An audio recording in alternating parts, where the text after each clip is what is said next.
What I'm going to talk about is to try to put a broader context of carbon capture, utilization, and storage on a global level, and let you determine how does Wyoming best fit into that context. Okay? And I'm with the Global CCS Institute. It's a nonprofit organization that is headquartered out of Australia. I used to be the general manager for the Americas. And then I stepped back and now I'm their executive advisory. With that, let me start with the first slide. And you may have seen this before from IEA in 2018. It's no question that coal is going to be around for a long, long time. You take a look at the dark circle here. This is what has been produced to date. This is what we have in terms of proven reserves. And this is the total remaining recoverable resources, depending on how much you want to pay for the technology to get it out of the ground. It totally overshadows what we have in natural gas and oil. You know, this number may increase as years go on and we find. Oh, sorry. Can you hear me now? Yes. Okay, I'm sorry. So the bottom line is that fossil energy is going to be around here for a very long time. And our challenge is how do we figure out a way to use it very smartly and cleanly so that it doesn't become a stranded asset. So, what are the challenges to CCUS and CCS across the board? First and foremost is capture. It's the cost. And this is one of the reasons why R&D is so important in terms of addressing the cost issues associated with that. And when we add carbon capture to a power plant or to an industrial plant, it not only adds capital cost, it also adds the fact that it's taking away energy that I can be using for something else in the production of either electricity, energy, or other products. So one of the issues about carbon capture is that its price or cost is higher than what the market is willing to bear, even for CO2 that is used with EOR, which is the more prevalent market for CO2 today. And the pricing of the market for CO2 actually depends on the price of oil. So I've been asked the question, I said, well, how much is the price of CO2? It depends on where you are. It depends on the price of oil. And it depends on what the play is in terms of whether it's in Texas, the Balkans, or wherever else. Now, we're blessed with the fact that North America, the United States and Canada, we have huge amounts of natural gas that we've been able to get to through hydrofracking, horizontal drilling technologies that not well known, that we actually helped develop about a couple of decades ago. And Mr. Mitchell down in Texas figured out how to put those two together. But it's a very tough order for CCS on coal or any other product to compete against natural gas. If we're just looking at carbon footprints, that goes back into a discussion that will follow this panel on 111D and 111B, which I won't get into in detail because there are more experts in this room than I am on that one. But unless you put carbon capture on natural gas to even out that playing field, there's a disadvantage of using carbon capture on coal. What we actually need is more demonstrations at a large scale so we can gain experience to reduce the cost and optimize the operation, but more importantly, so that the public and the industry see that this is something that is business that we know how to run. It's technology we know how to run. And it goes to the acceptance issue. And all this is going to culminate in the next slide, which I'm going to give away for free for everybody to use, no copyrights on it at all. Legal and regulatory issues, including long-term liability and ownership rights, need to be framed properly. A lot of the states have taken the lead in that, Alberta, Wyoming, North Dakota, Texas, and all, but there is no national policy issue. Even the EPA doesn't address long-term liability because it's not within their authority to do that. So this is a gap that the states will probably end up having to fill if, in fact, we want to make the CO2 EOR a transition into long-term storage. This goes to the class 2 to class 6 things that many in the audience understand. And this is probably one of the more important ones, public understanding, and acceptance, and embracement of CO2 capture, storage, and utilization. It's actually critical for any projects to go forward. Just like in the old days in Chicago, where you vote often and vote early, you need to engage often and engage early in this particular point. So This next slide is extremely important because I know there's legislators in here, there's policy folks, there's market business folks, and there's technologists. I submit that this triangle applies to almost anything that you want to propose in terms of new technology going forward to the marketplace. Because we have technology which enables policies that can make sense.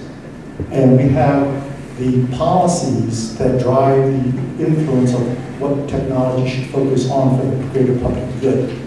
The policies themselves, they skew the marketplace for the public good. And then we have the technology push and the market pull. You can apply this to any proposal you want to write to the federal government, by the way, or even state government for that matter. And I think they understand this context. And I bet you if I were to ask people to raise their hands today in this room, you will probably fall in one of those three categories, whether it be a lobbyist, a journalist, or whatever else.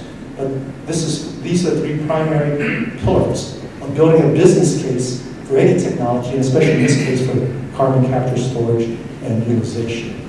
There is a role for the federal government here, and this is to actually keep the investment robust in R&D, remove those hurdles that are in place that will enable technologies to take hold, and also provide incentives for that. So, can you see? Yeah.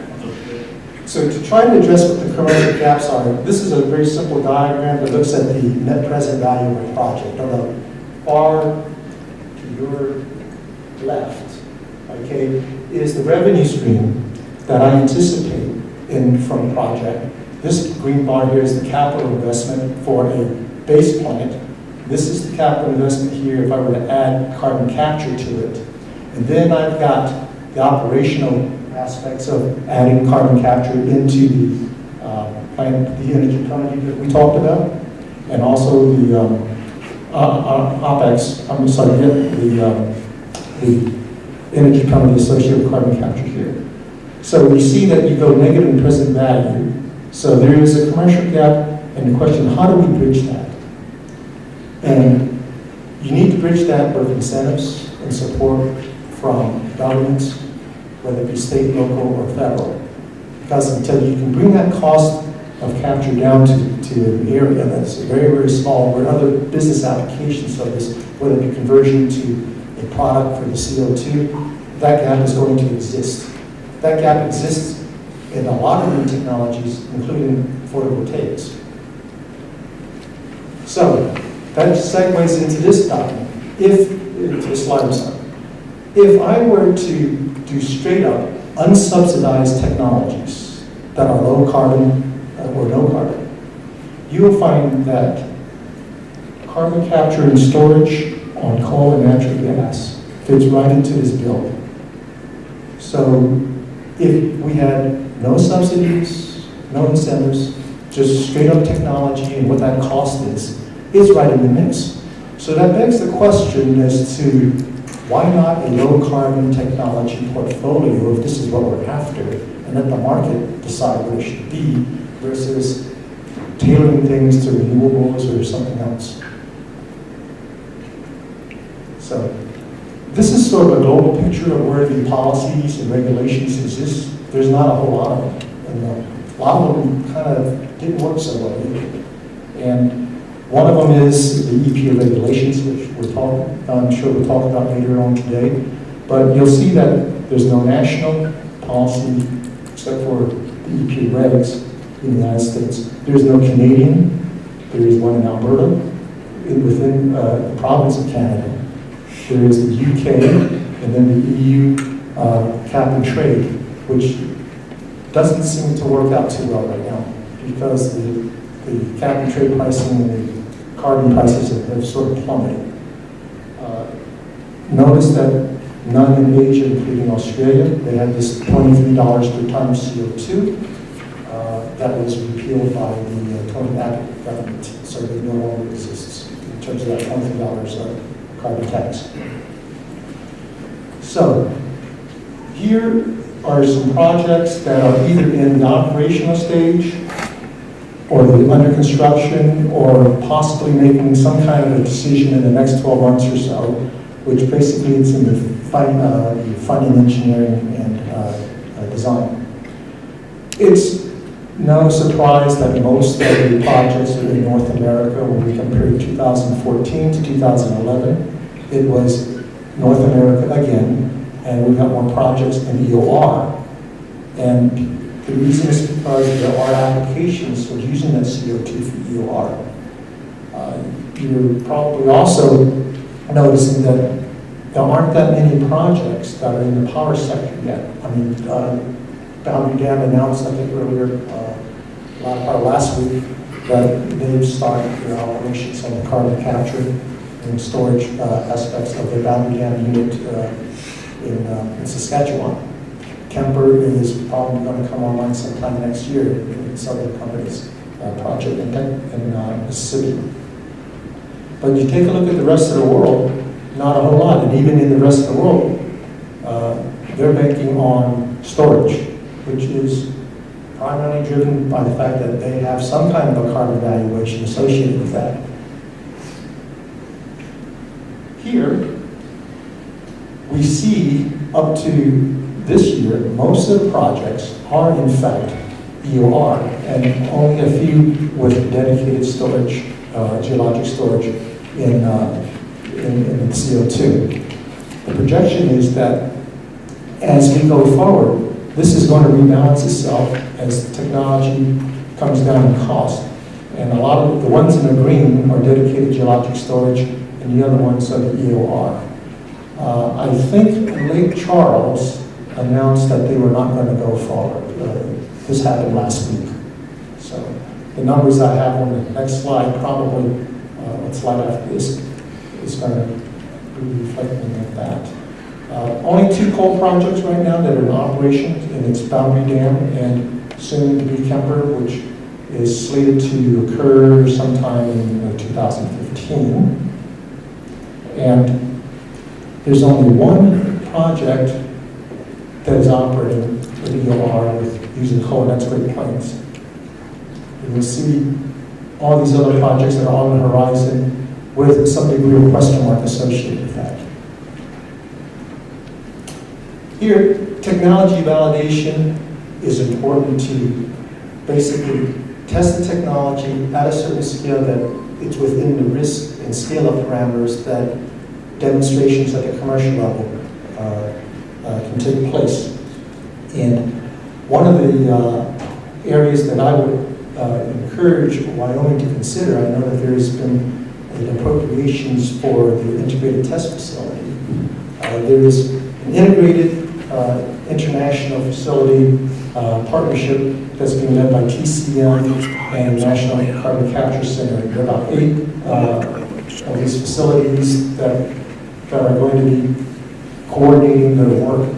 And I think it's also important that if Wyoming wants to see what's going on in the rest of the world, it might behoove them to consider joining that group. I'll keep it closer to my mouth.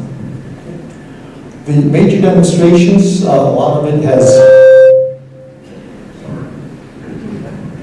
Okay. The major demonstrations funded by DOE are listed up in here. I think there are 8 of them. 6 and 8. And I did mention that Acadia has also elected not to go forward as of about a week and a half ago. And this is about a $3 million government support on these projects, which would have leveraged $17 billion in projects.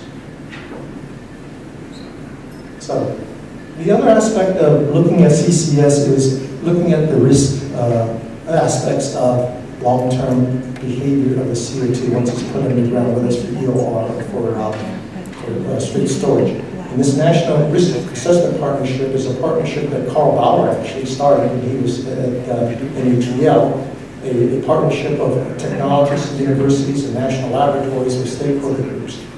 And it's building the tool sets so they can validate and quantify the impact of any potential probabilities of releases of CO2 from the brine or the storage reservoir, and also what are the impacts of injection because I'm increasing the pressure as the CO2 goes into these formations.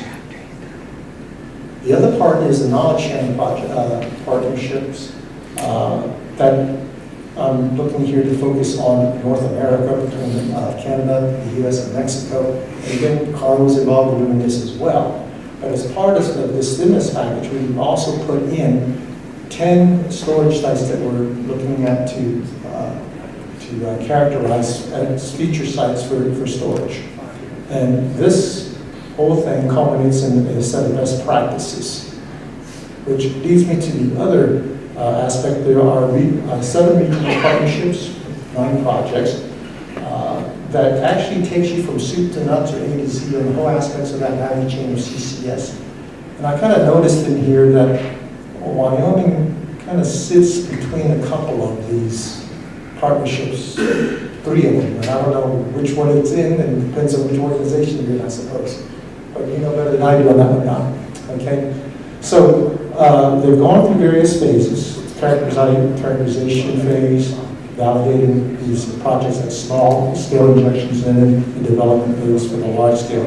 But in the process, like I said, they're actually addressing the whole value chain, including public engagement, including the infrastructure that's needed to be built in addition to storage, and where the point sources will get into, where the sinks are in terms of CO2 storage. So, I had mentioned communications and public engagement. The word I use here is trust. And like politics, CCS is local. You have to basically answer a very simple question if you're going to go into a community with CCS. Answer the question, what's in it for me? If a project can't answer that question, that project has a very slim chance of going forward. You have to put the benefits of this project in the context of the community and what the benefits that this project will bring forward. So, again, engage the public early, okay? Get the facts on the table so that detractors don't put out bad information about your project and your technology, and there's a lot of that out there, okay? So, in summary, CO2 is a key part and enabler for CCS deployment. It's a key part because it drives R&D. It also creates the building of infrastructure. It lets people understand that the link between CO2 for EOR and long-term storage is something that they have experience in. It's not an esoteric technology. The one important thing is the triangle, and always remember that. And the piece of the technology policy and market is the pillars of making a business case. But they have to work in concert, they have to work in harmony, and timing is a critical issue. You can't have regulations that step out further than where the technology is able to take you. That's a key point to remember. Because the financing market won't accept that, and you won't have a business case if that's the case. And you're dealing in a lot of cases with very conservative industries, especially utilities. The other thing is that fuel switching to natural gas is not going to get you out of the problem if, in fact, you are a believer in reducing carbon emissions to address climate. So whether you believe it or not, if the policy is to say that switch to natural gas, that's not going to get you there. That's been demonstrated by the IEA projections and all. So you can't gas yourself out of the problem. If you're going to be serious about it, you're going to have to put CCS on natural gas facilities and plants as well. So one of the things that we in the institute that I work for is to advocate a level playing field and more incentives for CCS and CCUS technologies through a low carbon technology portfolio. So it's part of that total reduction in CO2 in the greenhouse gas emissions by 2050. Because no one technology can do it alone. You can't renewable yourself into this thing. You can't nuclear yourself into this thing. You can't efficiency yourself into this thing. You need it all. So we need to share the learnings and expertise from projects to accelerate CCS. And that's very important. I know there's intellectual property protection from projects and the like, but there's one question that overrides all of that is this. If you're an operating project and you know where the, if you will, the pitfalls are and where the potholes are you willing to let a project that comes after you stumble and fall and create a backwash onto your project, especially in the area of storage? I don't think so. So you need to think about ways to allow that learning and experience to go forward so the next project will benefit from your experience. And of course,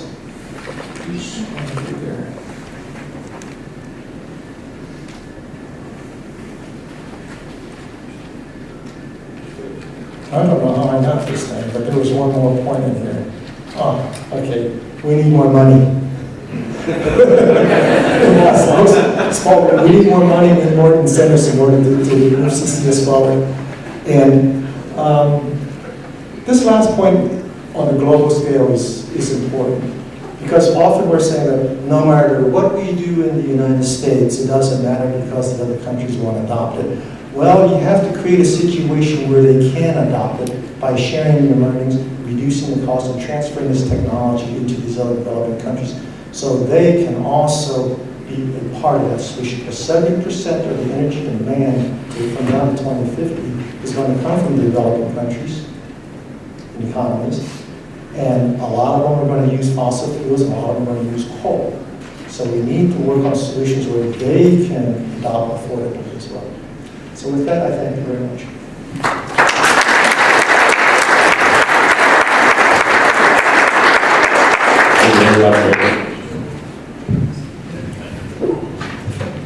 Up next is Carl Bauer. In addition to all his other background that we've seen in bio, he currently is the acting director for the Carbon Management Institute at the University of Wyoming School of Energy Resources. And also Governor Friedthal had asked him to support the Wyoming Energy Resource Council, and Governor Meade has extended that appointment. So Carl's been doing a lot of volunteer work to help Wyoming address these issues. And with that, I'll turn it over to Carl, and he can give you the little summary. And Don and Carl, if I could, just for a second. Bryce Freeman, would you stand up, please? Bryce is one of our former board members. But so speakers and moderators, if you see Bryce standing up with his hand like that, it means that you need to speak up, so so the folks in the back can hear. So appreciate it. Well, good morning, everybody. I hope you can hear me. I have to wear hearing aids, so I'm very aware of that kind of issue. Or my wife suggests I have selective hearing on occasion. Not really true. I know who the boss is, or the boss is. I'm very pleased to be here. Vic and I have exchanged notes about what we're going to say today, so I got to do all the hard work of laying out the whole thing, and I got to get the dogs and cats and talk about things a little more to Wyoming. And let's go on. I'm here also on behalf of the School of Energy Resources, and I'm on the ERC, as was mentioned by Don. This is their mission. The goal is to, and I think be successfully accomplished over the last almost 10 years, is to help the university as it helps the state by providing fine quality both research and graduates in the areas of interest and need in the states, from those in the energy sector who have worked with the School of Energy Resources or training their interns that have come through the program that they have participated with the university in developing. I think you know that they come out with a great more understanding of applying what they learned, not just having the theory, then you have to help them understand how it works in business.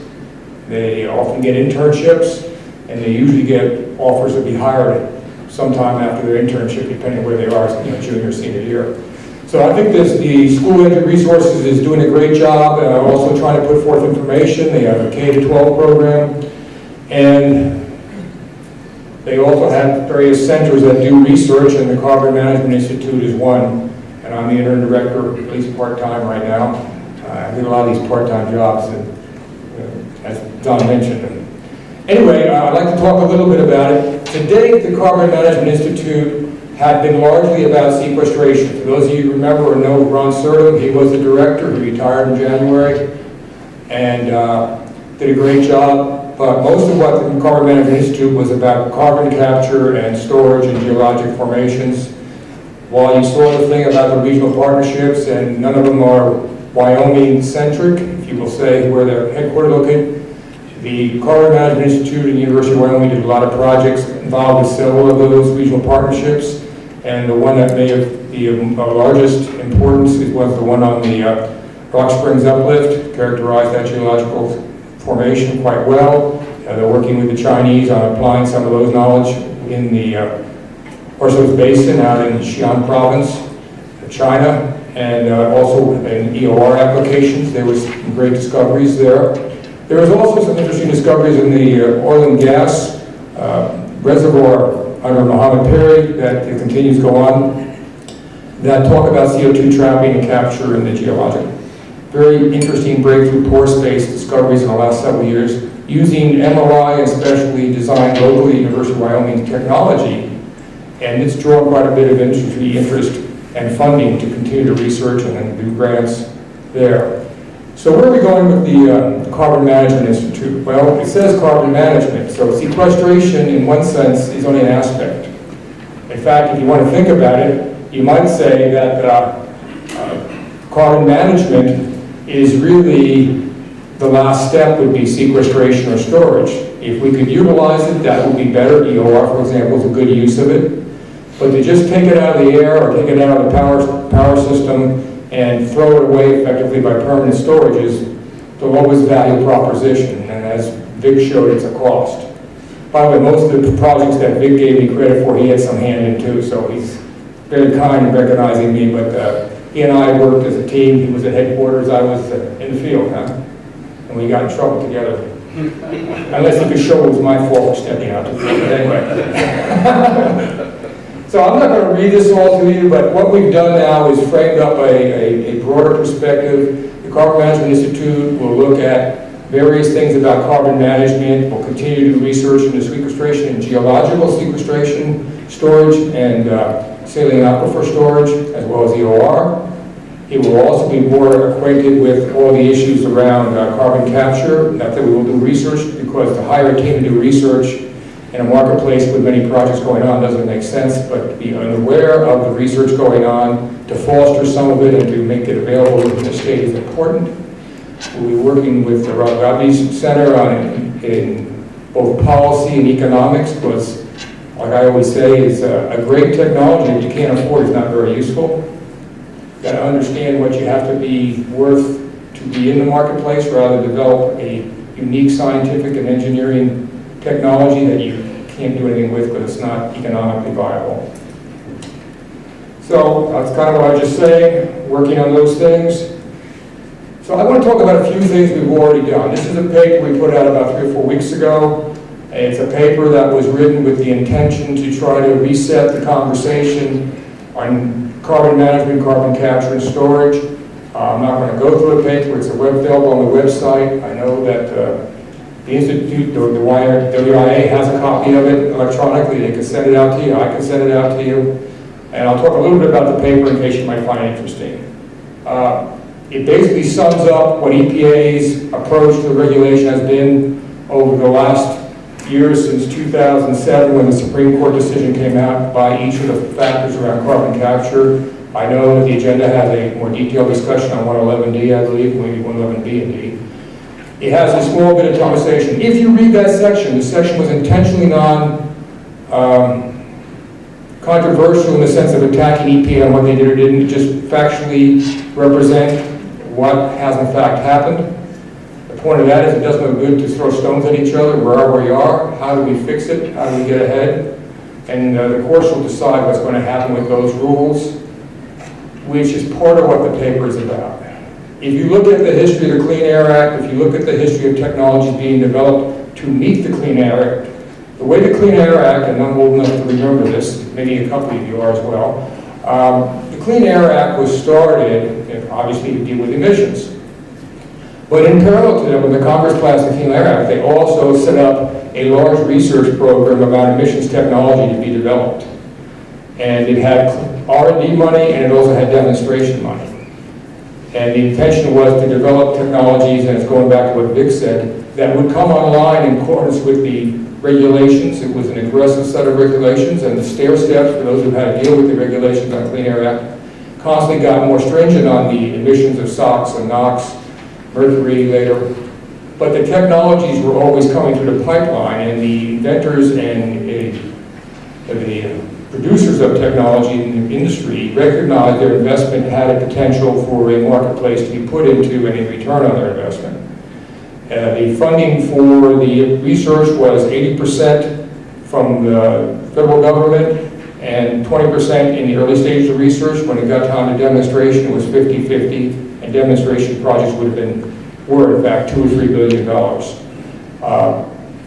One of the things that happened during that time too, as you think about it, and why I'm saying this, and the paper goes into this, is the Clean Air Act and the funding that came with it for research enabled both things to happen. Get better regulations, cleaner air, but it also dealt with the fact of having a technological way that worked in the marketplace that allowed coal and power generation and other uses of fossil fuels to meet the requirements, not painlessly, but realistically. And as Vic mentioned, if you look at regulations that don't have answers by technology, you're pretty much saying we don't want anybody to invest. So where we took this paper was also to recognize we need a different paradigm. What we need is something like that particular area of funding and demonstrations were recommended, and this is for policy discussion, not for must do. We can't do that. But to have an honest discussion about the fact that if you want to deal with carbon in the atmosphere, sequestration is recognized by all the major governments and entities as a necessity to actually get to the goals. So carbon capture, sequestration, or utilization of the CO2 is essential. If you're going to do that, you wind up having to put about $5 billion a year for 10 years into the research, and with that $5 billion, you'll be also having to, in the demonstrations, get at least 50% from industry. That's a big chunk of change. But it's the only way to get there. If we wait till the regulations have gone, this is all in the paper, it's well referenced, to all the various studies and EPA regulations and comments. If you wait until it actually is decided what the regulations are, it'll be 10 more years. Historically, if you look at regulations and how they go into the court battles and the final resolutions, it takes almost 10 years to realize something that has business certainty. Why would industry invest any substantial investment where they don't have certainty of an opportunity of return? I think you know the answer to that. They're not going to when we see that. So the investment from the government has to be there, including from the state side, because there's interest in that. So that's kind of what that answer is. And this is what it would look like in a very, very broad brush, a little more expanded in the paper. There's one other aspect of it. There is a near-term way to slow down the heating of the atmosphere, especially in the Arctic regions. There's two major contributors to that have a major impact in a 20-year period, rolling 20 years obviously. That's carbon black from diesel soot, from coal burning in poor ventilated stoves and other things like that, campfires. Obviously forest fires help with the carbon black in the atmosphere. And the other is isotropic ozone, which actually the precursor to that is fugitive methane. Technologies to handle those things exist, and it would be more economical to deal with that. If that was dealt with in a rational way, and there's been several bills in the last year in the White House, in Washington, D.C., that looked at doing something with those, that would lower the heating in the atmosphere in the Arctic area by about 2/3 the rate of heat. That's relatively beneficial. It would be a way to get technology ready for sequestration, because you can't do one or the other. You have to do both. Because the whole point of the new paradigm that we're trying to advocate is that the technology is going to be needed if you really are serious, going back to where you're really serious about carbon, or is it just about coal that you're worried? It'll take 10 years to really field commercially viable technology. We have Boundary Dam, we have Kemper. They are not commercially viable. They have large government investment to make them even potential to be built. And they demonstrate both you can do it, but the costs are substantial and are not necessarily what a commercial entity would do. So that's one area that the Carbon Management Institute has recently provided input in. And I would suggest it's about a 40-page paper. It's a 3-page executive summary that kind of gives you what I just said, and then go into it a little different.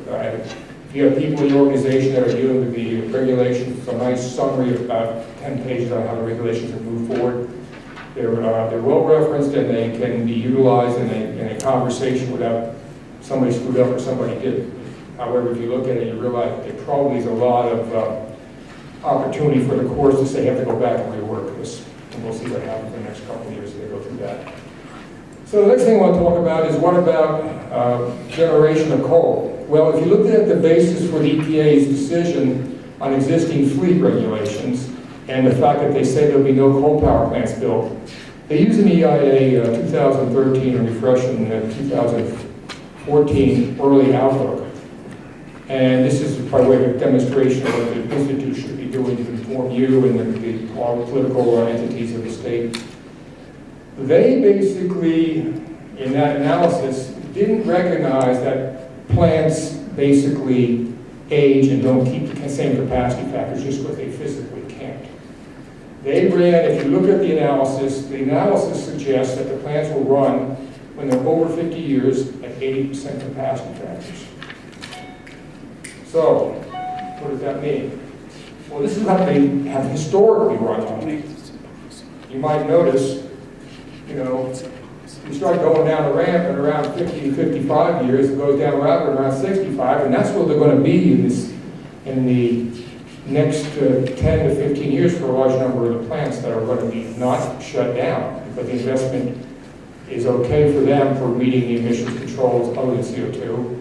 So what that says then is that I got a big wedge of wished for power that isn't there. So I don't know where it's going to come from, but it isn't going to be there. So we need development today, and if you know anything about the gas side, you know that while we've got a good price on gas, and a lot of it, we're running like mad to try to put enough transmission in to move the gas. By the way, I'm agnostic whether you use gas, coal, or wind, or renewables. I'm an energy guy. And most of the utilities are for energy people or refineries. So this is an issue. Someplace it's got to come from. And we're not going to wish away, and if the economy heats up and actually gets healthy, we're going to go back to 1.5%, 2% growth per year in demand, and that is a big number. So these slides are all, you can have whatever's on here. I thought it might be interesting to look at it a little bit differently. If you look at the 2005 to 2030 goal of where we need to be on emissions by state, here's Wyoming. This is what that line looks like. And you notice Wyoming isn't meeting it yet as far as emissions. That's just about the goal retirements. But if I bring in the projected retirements that have been announced, that's what it looks like. You can see Wyoming right here. So it looks like the retirements and degradation look like they're only going to be there. That's good news and bad news. It's good news in one sense because maybe it's not as hard to get there as a state to meet the EPA's goals for the state. Its bad news is because the generation's not going to be there. So if we need generation, it's not going to be there. If you want to sell coal or gas into generation, it's not going to be there because it's not going to be there to use it. If I go a step further and I say, well, this is degradation and the goal of retirements that have been announced and a reduction in nuclear because they're also aging and they aren't getting built back in a way that replaces a one-for-one even yet. We've got a bigger problem. But the bittersweet story is we have no problem in Wyoming in meeting the goal, basically, if we stay on the line of basically how you really can't operate these aged plants at the same capacity factors. And then I'm going to say we exacerbate the capacity factor issue because we're now cycling them as we chase renewables, which puts a big stress on their operation and maintenance.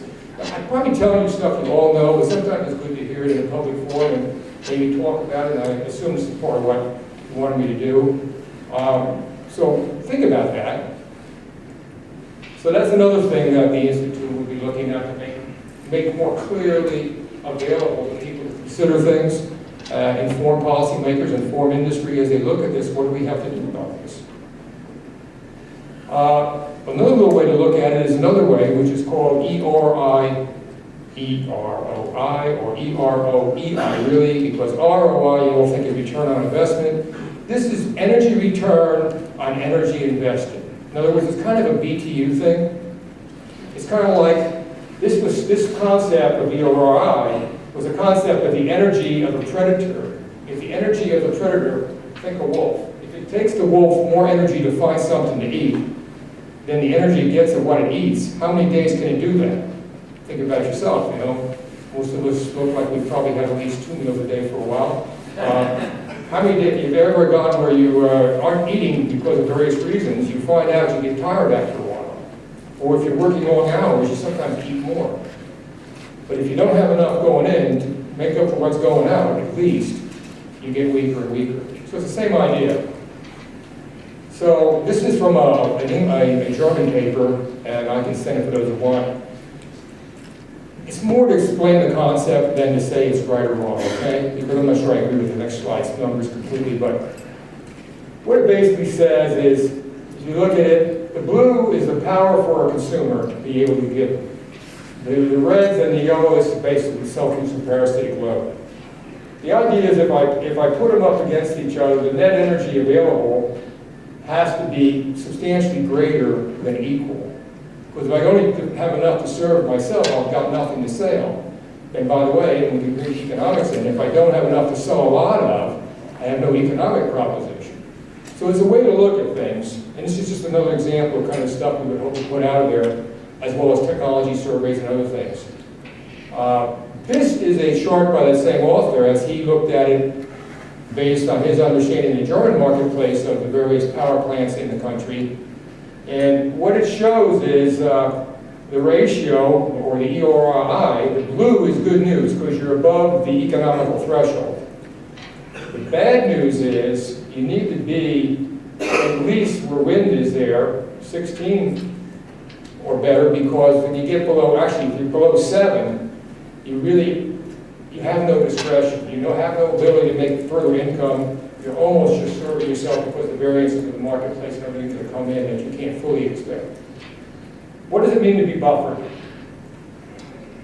I know some of you here are about renewables, and so just take this as what it says. It's basically the buffering is, and you notice everyone has it. Buffering would be like any of the fossil plants having to have carbon capture and sequestration. Carbon capture and sequestration is not factored into this. It doesn't show the buffering for the fossil plants. When the guy did, he didn't include that. Because in Germany, they're not open to it right now.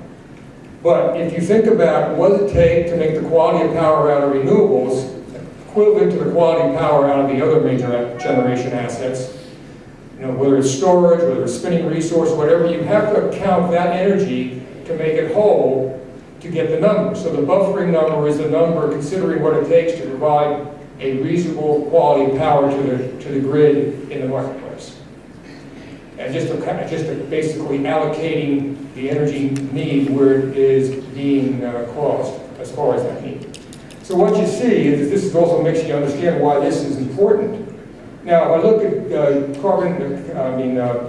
combined cycle, and I look at coal here, if I brought where we are right now for carbon capture and sequestration in, I would have to reduce this number down to about here, and this one would be even further down. So the 30 would be a 20, 28 might be a 23. My point is when you buffer with carbon capture and sequestration, it brings it down, but it still is viable in the marketplace, which is part of what Vic was talking about. And if we can get the capture technology more cost effective and we can deal with the issues of uncertainty in the storage area, the prices will come down further. And the ability to buffer with CCS as a way to deal with carbon is possible. So I don't know if that's helpful to you, but it's a way to think about things as you look at the decisions you have to make beyond just purely the financial, but obviously these affect the economics and the profitability of the plant. And Jim might talk a little bit about that when he talks about grid in a different way. Jim? Coal utilization beyond EOR. I put this chart up because using CO2 in other ways than EOR, which of course is our major positive utilization of CO2 right now, is important. These are 5 companies in various stages of projects that aren't necessarily commercial scale except for one of them. but they utilize the CO2. The economics of their thing is not necessarily going to push them into the marketplace unless CO2 becomes a commodity that has a value that somebody's willing to pay for the offset. But what they do is in various ways use CO2 to make various products that are valuable. Now the reality is, all the products they're making, there's somebody already makes products in that marketplace. So they have to make it at a better price or a better quality than the people in the marketplace. That makes sense at all. So when you look at it that way, their ability to capture a large share of the marketplace or to expand the demand in the marketplace because the price is better presently isn't there. Now, I can give you a right paragraph right on all these, but that wasn't really the point. The point was to let you know there are things. But what is important? Utilization is important. Think of it this way, and this happens to work for Saskatchewan and Boundary. Saskatchewan province has oil. They need more CO2 than they have in the province to produce the oil.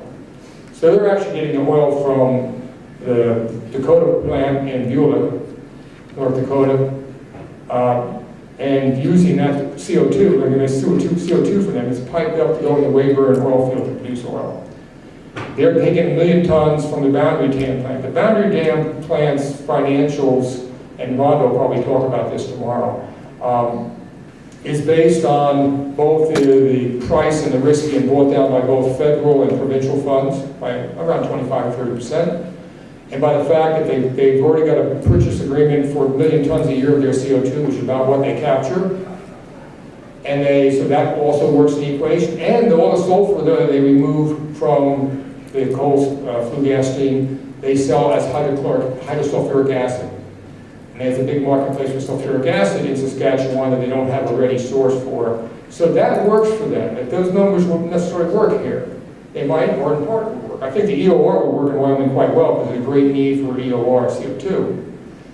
So those are things to think about. So those are some of the things that the Institute will be looking at, as well as other things, to try to provide both research and advanced analysis and economics, working with both the EOR Institute and the Economics and Policy Institute. There'll be some very good interdisciplinary work. We hope that it forms the question better, and we deal with carbon capture in a kind of holistic manner, even recognizing that the carbon offsets from the renewables, how does the state recognize them in trying to meet their goals? How do we work in a way that provides that? There's some work going on right now that's increasing the understanding and the certainty of the carbon being locked up.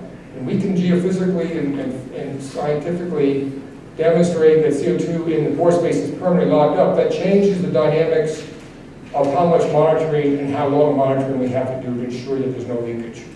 That's a big savings, it's a big taking off the liability side of the balance sheet in the future. So thank you very much for your attention and participating, and I'll try to answer questions.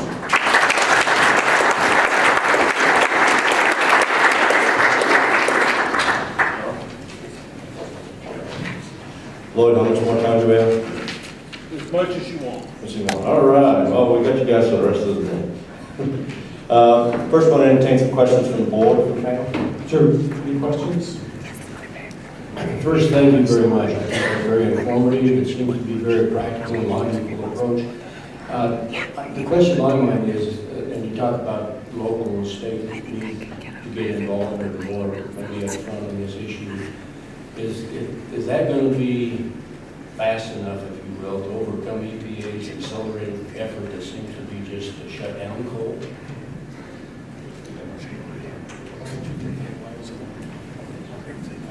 Okay, everybody heard the question, right? I'll give you an opinion, because we all have those, so you can't take this one to the bank.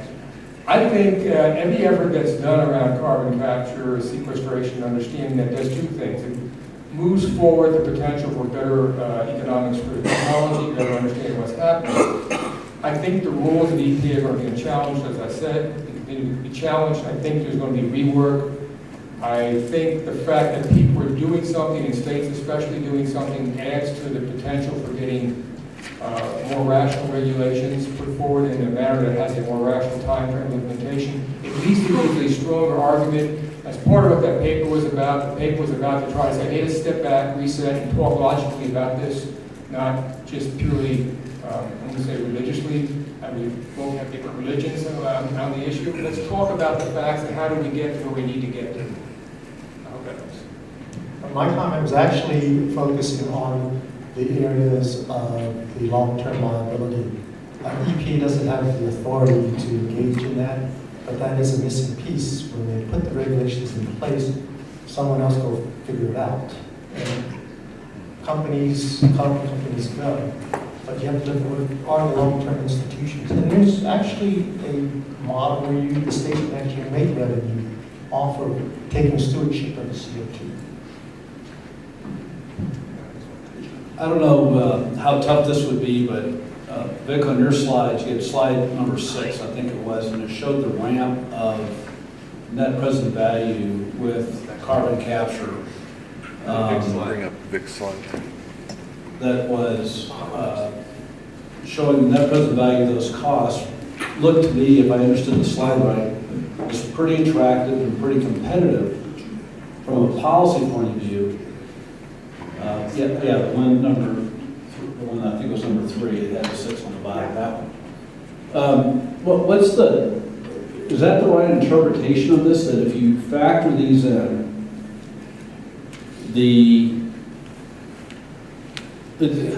how does this drive policy if you want to, does this say that you're better off with coal and natural gas with carbon capture than subsidizing wind, solar, et cetera? No, I'm just saying that if I were to strip away all of the subsidies that exist for low carbon technologies, it's right in the mix of things. And the photovoltaic folks will argue that maybe it should be lower because they got lower cost in panels and stuff.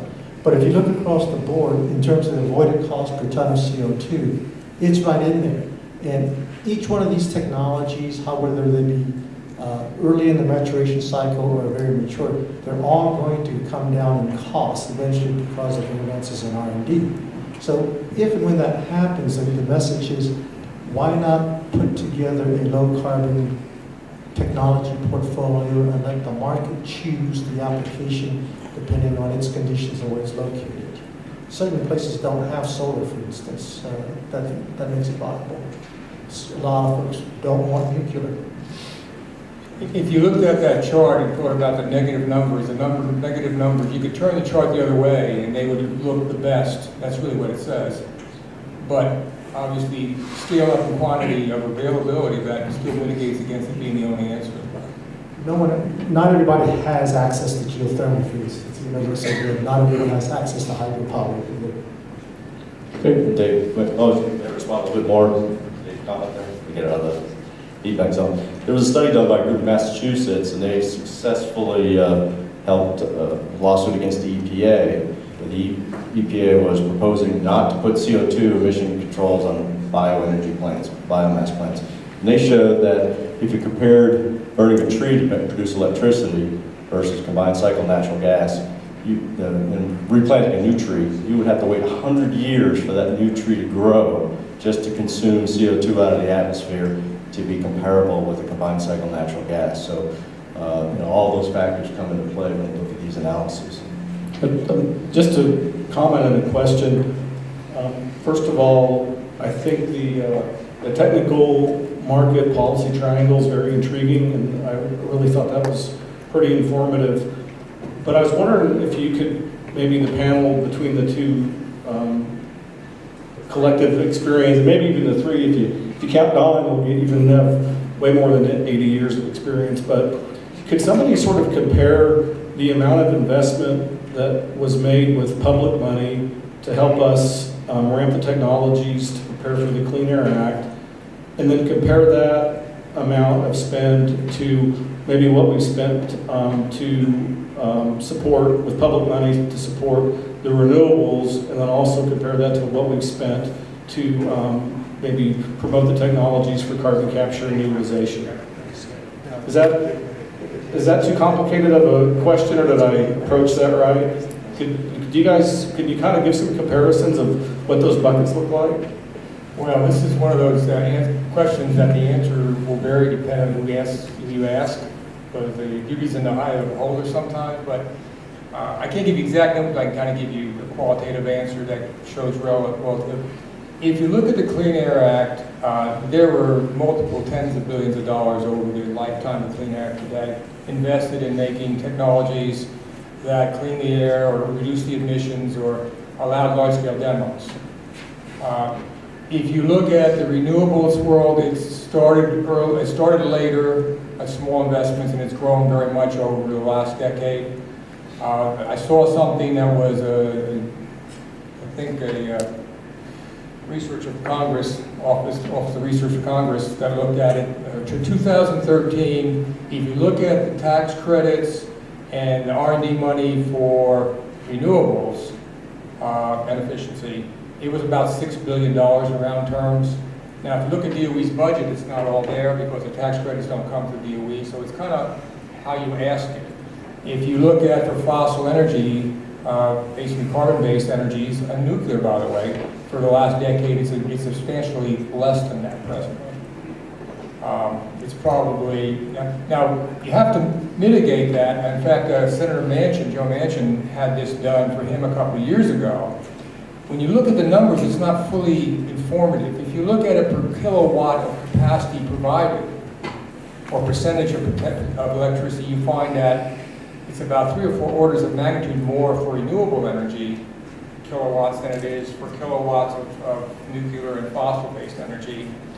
But I'm not saying that's good or bad, it's just a fact, because you have to say, if you want to bring it into the marketplace, you have to help the investment, just like we're talking about for carbon capture and sequestration. So that's the best answer I can give you on that. I mean, I can get some numbers for you in more detail, but the numbers don't always reflect all the different dynamics behind them. Okay, well, that's very good, thank you. If you were to look at this thing on a global scale, you'll see the folks want to wrap into the equation all the subsidies for coal as the product for oil and gas exploration and everything else. And they said that number overshadows the investments in incentives for renewable energy. But we're looking at the technologies to make it so that it's acceptable, affordable, clean, and economical. So again, it depends on who you ask and the context of the question. Mike, I might just add, if you look at the state investments too, and incentives by various states. Where to go here, Roy? But also, back around, I think, 2009, there was a lot of talk about fuel switching from coal to gas. The National Gas Association did a study and said just to expand the pipeline infrastructure to provide that much gas to switch to combined cycle natural gas generation was on the order of $2 trillion of investment to allow that fuel switch. So I think it's a very large number. Other questions? Mr. Chairman, just a slight divergence here, because I'm not certain that everybody in the room understands the role that these two gentlemen played in the development of advanced coal technologies and how they have helped bring us to where we are today. I spent a lot of time with Carl particularly and Victor to a lesser extent, but were it not for these two gentlemen, the FutureGen project wouldn't exist. And Carl particularly fought a very tough battle internally against a very stubborn Secretary Bodman, but the project is going to go forward. And were it not for both of them, the Kemper facility wouldn't be going forward. And were it not for Carl, the NRG project would not have been reordered and made the final cut. So shout out to both of them, and I'm pleased to have had the opportunity to introduce Carl to Governor Friedenthal and to Wyoming, and we are very fortunate to have him and his leadership. I'd like to ask a question because I disagree with Carl on a lot of things, but one in particular, and that is the amount of money, and part of this is for Justin, Matt's benefit, because I want you to remember these numbers. Carl, you mentioned that you think that there is on the order of $10 billion a year, or $5 billion a year for 10 years. My number is 75 billion and not 50. So could you explain to the audience how that money would be spent and why it's important for purposes of commercialization? Okay, well, actually, Tom is right, it's probably more than 75 billion.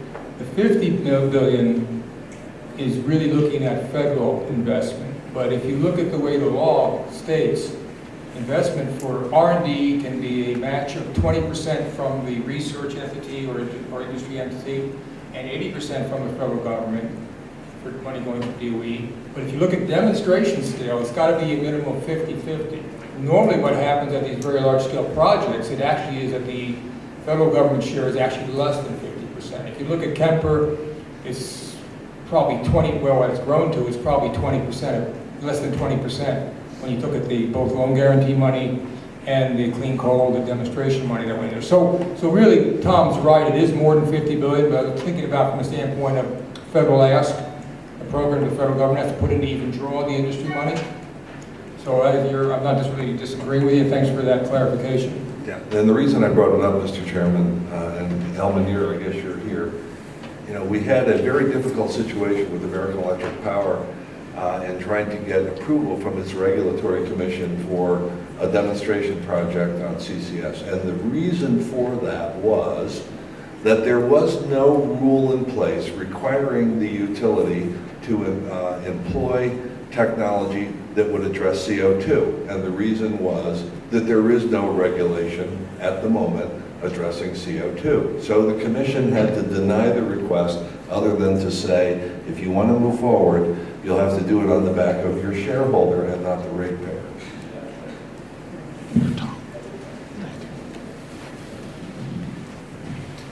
Some questions from the audience?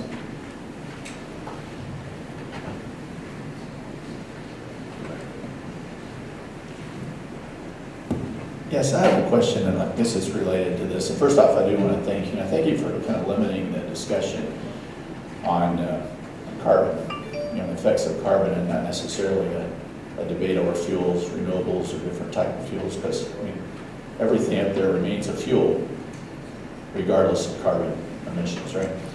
So, in terms of the cost of carbon, and you said one of the cases in one of your first slides was one of the limitations is that the cost to for sequestration of carbon, you know, it costs more to create these things than what it's worth, you know, in essence, or accounting for the cost of carbon. So the only way I know of accounting for the cost is in the pricing of markets, right, that we have now, you know, based on various carbon schemes, different policies, you know, that sort of thing, carbon trading schemes, I meant to say. So is there good science or research around the true cost of carbon? I mean, I think overall the market says carbon's $20 to $30 a ton.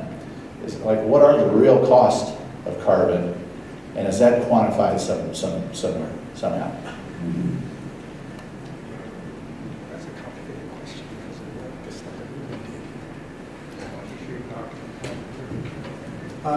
Your question is rather actually complex, even though it sounds very simple. It depends on what you take into consideration as the cost. Ed Rubin's group did a study for EPRI on the cost of carbon capture and the definitions of cost avoidance of CO2. So it depends on what you actually bring into that whole cycle. So this graph here is basically a survey of a lot of reports that have been done in terms of the claims that have been made, and some of these were actual projects. So the cost of carbon, okay, today, absent a carbon tax, if you will, is really driven by who's willing to pay for the CO2 for EOR in that regard. In other areas where there is a carbon valuation, if you will, like in California or up in Alberta, there's a penalty to pay if you don't meet certain things. And those types of cap and trades and offsets sometimes work and sometimes don't, as in the case of the EU. So, but Carl probably has a more specific answer for you, since he probably knows what's going on in Wyoming much better than I do. I don't know about that, but anyway, I think the answer Dave is right. If you think about it this way, hope you hear what I'm trying to say and not what I said possibly. But anyway, the carbon market is basically a policy-driven market right now. So when a policy drives the market value, it's not pure market dynamics, so a policy always, or regulation always is an influence on the markets. So if you think about what Vic said earlier, the price of CO2 and carbon trade in Europe is cheap. What that means is people aren't going to spend money to avoid the release, they'll just pay. If you remember the trading on emissions for SOx and NOx in the Clean Air Act under the early days of emissions control technology for power plants, sometimes it was less expensive. And I didn't say this when I was talking about technology development, but I should probably add it.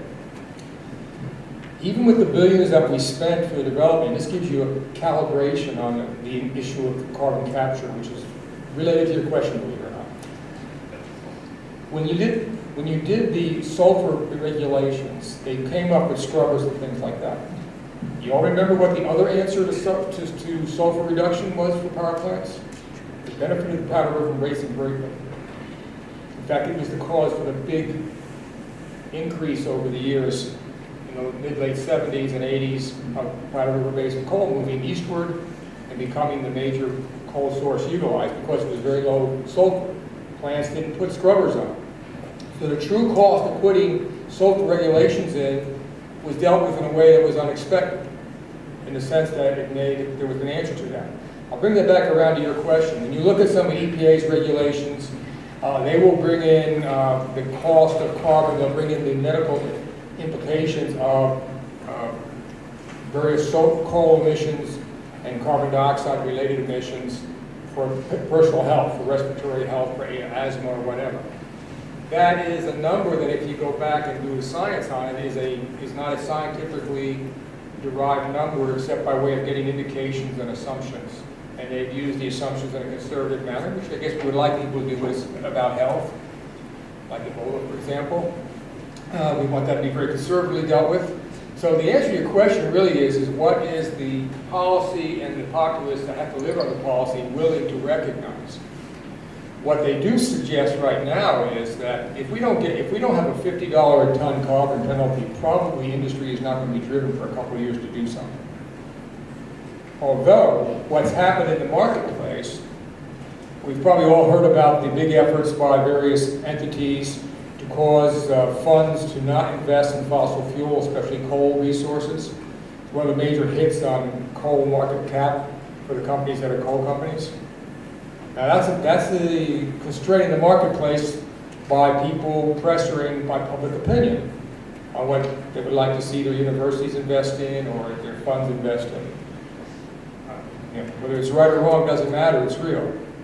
So the answer is, like Vic said, it's really hard to give you a number, and it depends on what the market's going to bear. I'll say this, the Chinese are still putting a plant online on every at least 2 weeks of 500 megawatts or greater. The Indians are building more plants than the Chinese now. They're importing coal. The Africans need coal. One of the interesting things about the fuel coal is in every continent in large quantities. You can't say that about natural gas and oil. And you can't say that about solar, although there's solar in every, it's just that the best you can hope for is 12 hours a day. Most likely you only get 6 hours of really high intensity solar, and then if you were, you know what it's like here in the winter, if you go up to Fairbanks, Alaska, you get a couple hours of solar that's not very intense. So I'll give you a little anecdote. It's a true story. New York State, upstate New York, for those who know Buffalo, New York, and Rochester, it gets pretty cold and pretty dismal for a few months. One small town up there put in solar-powered stoplights, red, green, yellow. Worked fine in the summer. They didn't have any stoplights in January and February. And they called the vendor up and said, "What's the deal there?" And the guy said, "Oh, you need more storage." I thought maybe they need more sun, but anyway.